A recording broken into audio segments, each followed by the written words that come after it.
Hi all, welcome to football arena.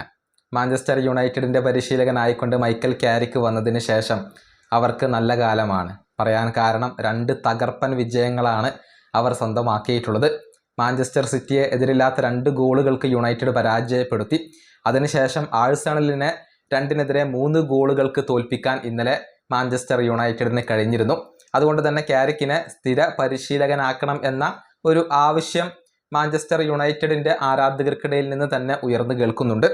എന്നാൽ മറ്റൊരു ലെജൻഡായ Roy Keane പറയുന്നത് അങ്ങനെയല്ല.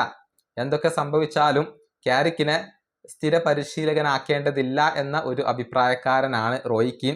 അതായത് ഇനി ബാക്കിയുള്ള എല്ലാ മത്സരങ്ങളും യുണൈറ്റഡ് വിജയിച്ചു കഴിഞ്ഞാലും ക്യാരിക്കിനേക്കാൾ മികച്ച ഒരു പരിശീലകനെ മാഞ്ചസ്റ്റർ യുണൈറ്റഡ് കൊണ്ടുവരണം എന്നാണ് റോയ് കീനിൻ്റെ ഒരു അഭിപ്രായം.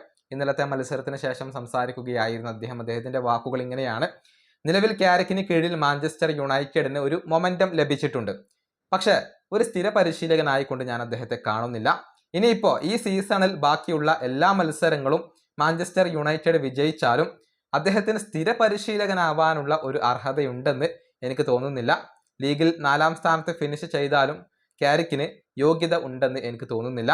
നിലവിൽ മാഞ്ചസ്റ്റർ യുണൈറ്റഡിന് ഇതിനേക്കാൾ വലിയ ഒരു പരിശീലകന് ആവശ്യമുണ്ട്. ഇതാണ് ഇപ്പോൾ റോയ് കീൻ പറഞ്ഞിട്ടുള്ളത്. പക്ഷേ അദ്ദേഹത്തിൻ്റെ അഭിപ്രായത്തോട് പലരും വിയോജിപ്പ് പ്രകടിപ്പിക്കുന്നുണ്ട്. യുണൈറ്റഡ് ഇതിഹാസമായ റൂണി പറഞ്ഞത് ക്യാരിക്കിന് സ്ഥിരമായിക്കൊണ്ട് യുണൈറ്റഡിൻ്റെ ആ ഒരു പരിശീലക സ്ഥാനം നൽകേണ്ടതുണ്ട് എന്നുള്ളതാണ്. നിലവിൽ പ്രീമിയർ ലീഗിൽ 4-ാം സ്ഥാനത്താണ് യുണൈറ്റഡ് ഉള്ളത്. 23 മത്സരങ്ങളിൽ നിന്ന് 10 വിജയങ്ങളുമായി 38 പോയിന്റാണ് അവർക്കുള്ളത്. 1-ാം സ്ഥാനത്തുള്ള ഗണ്ണേഴ്സുമായി 12 പോയിന്റ് വ്യത്യാസത്തിലാണ് നിലവിൽ മാഞ്ചസ്റ്റർ യുണൈറ്റഡ് ഉള്ളത്.